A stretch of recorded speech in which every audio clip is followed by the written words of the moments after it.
My first experience with reflexology is before I can even remember. I was quite young, and I remember that my sister with Williams syndrome would go to healers around town. My mom would take her to all of them, and she really needed it. She was very agitated by changes in her environment and was often quite upset. She wasn't really able to be touched, and she couldn't get into specific positions. She wasn't able to sit back on examination tables. She wasn't comfortable laying down, especially in an area in which she was unfamiliar.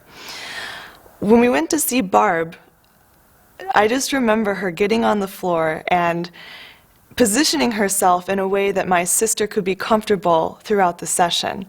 She was able to not only touch my sister's feet, but I feel that my sister enjoyed that. She was calm. She was able to sit through a longer session than I'd ever seen her sit through before. And another thing that struck me were the effects. She would enter this unfamiliar space for her, especially the first few times, and be very agitated, be nervous, not know what to do.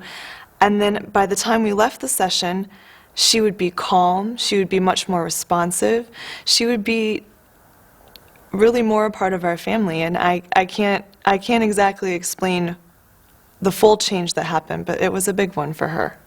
As I progressed through my time with Barb, she started telling me about this research project she was going to do, and when she initially told me about it, I hadn't gone through medical school, I didn't know a whole lot about medical research, but I knew that it was important and I knew that she was excited about it.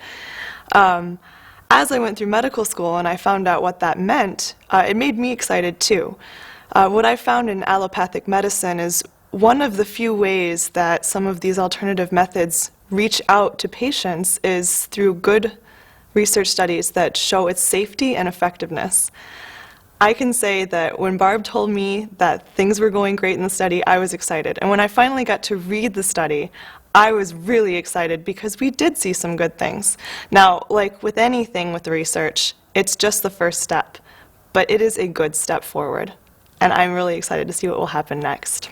So one of the things we don't have as a focus in medicine is preventative. We do a lot of treatment when things get bad, we do a lot of treatment for diseases, but we don't have anything for, keeping you well when you're already well.